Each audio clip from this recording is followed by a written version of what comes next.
Ahora que el gobierno de Javier Milei está cumpliendo su promesa de destruir la infraestructura pública en Argentina, que el sionismo israelí cumple un año de llevar a cabo su campaña genocida sin que nadie lo detenga, que partidos de extrema derecha se han colocado al frente de las preferencias electorales en Europa y que el demagogo racista y misógino Donald Trump acaba de ganar por segunda vez las elecciones en Estados Unidos, es importante que quienes luchamos por un mundo mejor y más justo reflexionemos seriamente sobre qué es esta nueva derecha extrema, de dónde salió, en qué se parece y en qué se distingue del fascismo clásico, y sobre todo, cómo podemos hacerle frente. Lo primero que notamos al analizar todos estos movimientos actuales de extrema derecha es su aparente diversidad. Unos se presentan como ultraliberales y globalistas y otros como proteccionistas y nacionalistas. Unos predican la superioridad moral de una nación y una cultura y otros de la otra. Unos son sionistas y otros antisemitas. Unos son evangélicos, otros católicos y otros incluso presumen de ser laicos. Unos presumen de su misoginia y otros la ocultan e incluso están encabezados por mujeres. Aquí en México, un mal actor como Verástegui puede proclamarse defensor de los valores familiares y al mismo tiempo lamerle las botas a un predador sexual convicto y confeso como lo es Trump. Sin embargo, todos estos movimientos se muestran dispuestos a colaborar entre sí y en la práctica resultan curiosamente parecidos.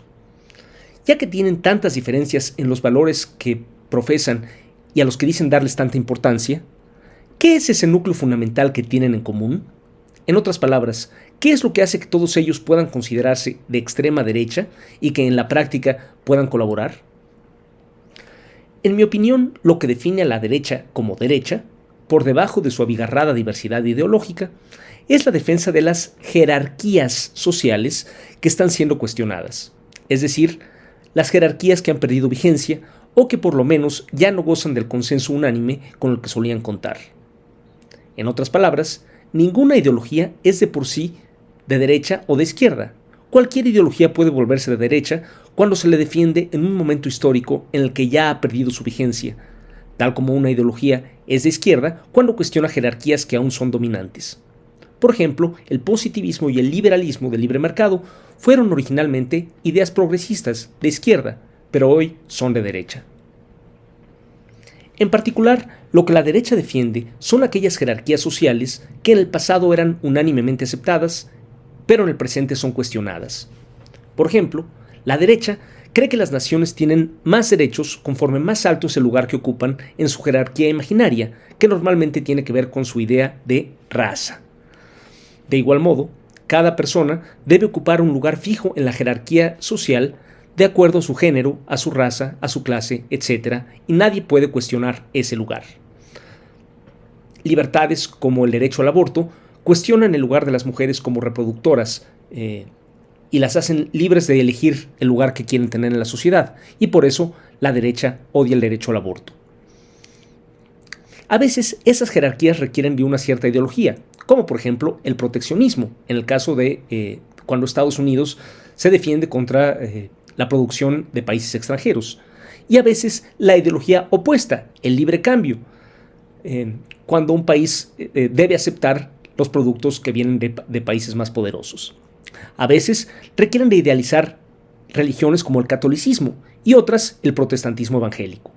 Pero siempre sirven a eso, a la defensa de las jerarquías sociales que existen pero que ya son cuestionadas.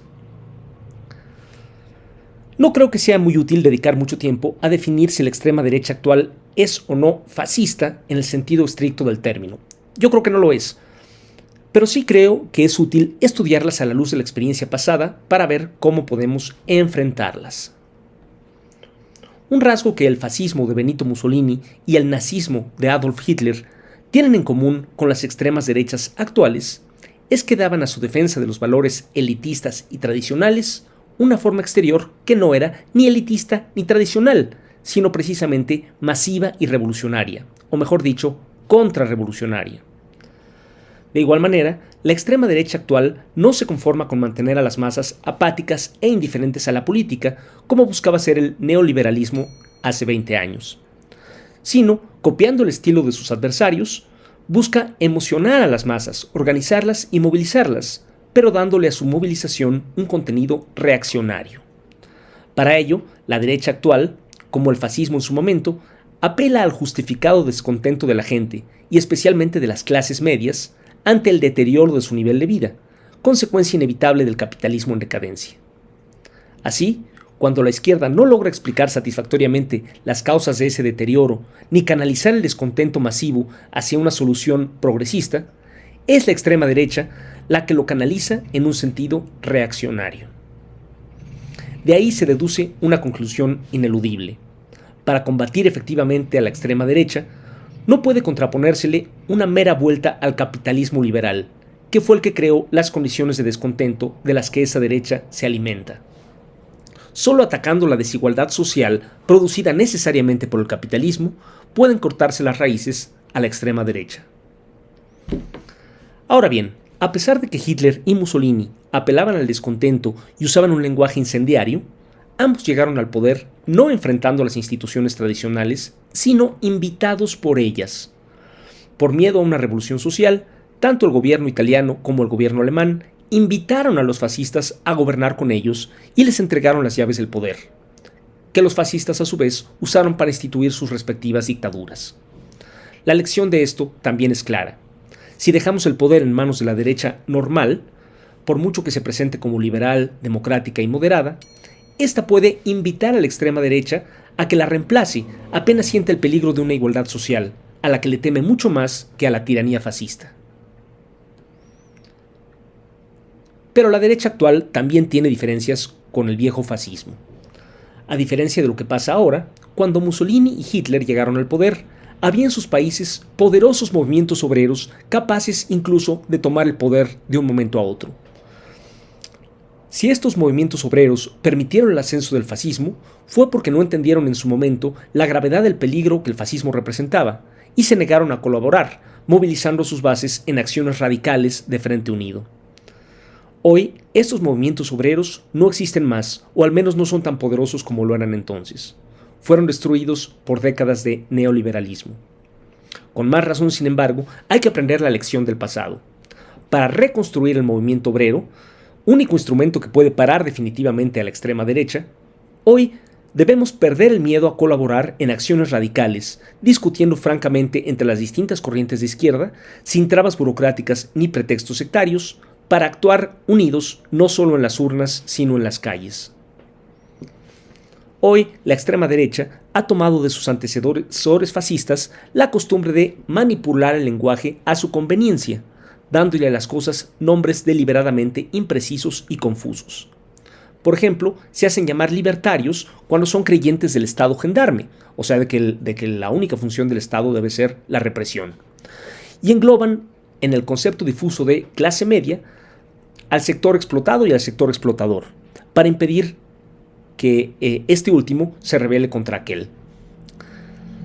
Del mismo modo, los derechistas actuales, como los fascistas, desprecian la veracidad en el discurso y valoran solo su capacidad para emocionar, haciendo de la demagogia una virtud. Contra semejante manipulación hay que saber nadar a contracorriente e insistir en mirar la realidad a la cara, en llamarle a las cosas por su nombre y en decir a las masas la verdad, toda la verdad y nada más que la verdad, por impopular o por amarga que sea. A diferencia de los demagogos derechistas, no nos sirve de nada conducir a un rebaño ciego. Nos reconocemos como parte de las masas y con ellas tenemos que educarnos y organizarnos para enfrentar al enemigo con los ojos abiertos y la cabeza tan despejada como sea posible.